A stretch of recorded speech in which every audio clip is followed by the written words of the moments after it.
അവസാന ഇന്നിംഗ്സിൽ 400 റൺസ് വരെ അടിച്ചുകൂട്ടാൻ കെൽപ്പുള്ള ടീമെന്നായിരുന്നു ഇംഗ്ലണ്ടിൻ്റെ ഇതുവരെയുള്ള വിശേഷണം.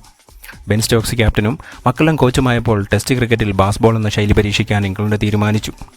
എന്നാൽ ഇന്ത്യൻ മണ്ണിൽ ബാസ്ബോൾ വാഴില്ല എന്ന് ഒരിക്കൽ കൂടി തെളിയിക്കപ്പെട്ടിരിക്കുകയാണ്. ഇന്ന് രണ്ടാം ഇന്നിംഗ്സിൽ ഇംഗ്ലണ്ടിൻ്റെ റൺ റേറ്റ് തന്നെ ഉദാഹരണം. വെറും 2.6 റൺ റേറ്റിലാണ് രണ്ടാം ഇന്നിംഗ്സിൽ ഇംഗ്ലണ്ട് 145 റൺസ് നേടിയത്.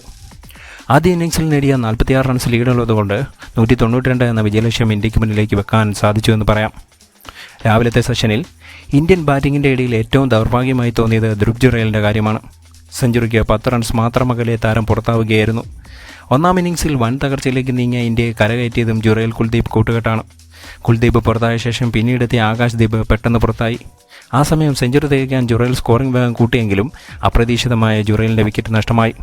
സെഞ്ചുറി അടിക്കാൻ കഴിയാതെ പോയ ജുറേലിനെ ഇംഗ്ലണ്ട് താരങ്ങൾ ഉൾപ്പെടെ സമാധാനിപ്പിക്കുകയും ചെയ്തു. രണ്ടാം ഇന്നിംഗ്സ് ബാറ്റിംഗ് ആരംഭിച്ച ഇംഗ്ലണ്ടിന് ആദ്യ പ്രഹരം 5-ാം ഓവറിൽ അശ്വിൻ്റെ വകയായിരുന്നു. അടുത്തടുത്ത 2 ബോളുകളിൽ പോപ്പിനെയും ഡക്കറ്റിനെയും അശ്വിൻ മടക്കി അയച്ചു. ഇംഗ്ലണ്ട് നിരയിൽ 60 റൺസ് നേടിയ ക്രൗളി മാത്രമാണ് കുറച്ചെങ്കിലും പ്രതിരോധം തീർത്തത്. അശ്വിൻ്റെ 5 വിക്കറ്റ് പ്രകടനവും കുൽദീപിൻ്റെ 4 വിക്കറ്റ് നേട്ടവും ഇംഗ്ലണ്ടിനെ 145 ചുരുട്ടിക്കെട്ടി.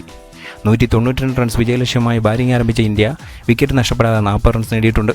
4-ാം ദിവസം ആദ്യ സെഷനിൽ തന്നെ ഇന്ത്യ ജയിക്കുമെന്ന കാര്യത്തിൽ ഡൗട്ടില്ല.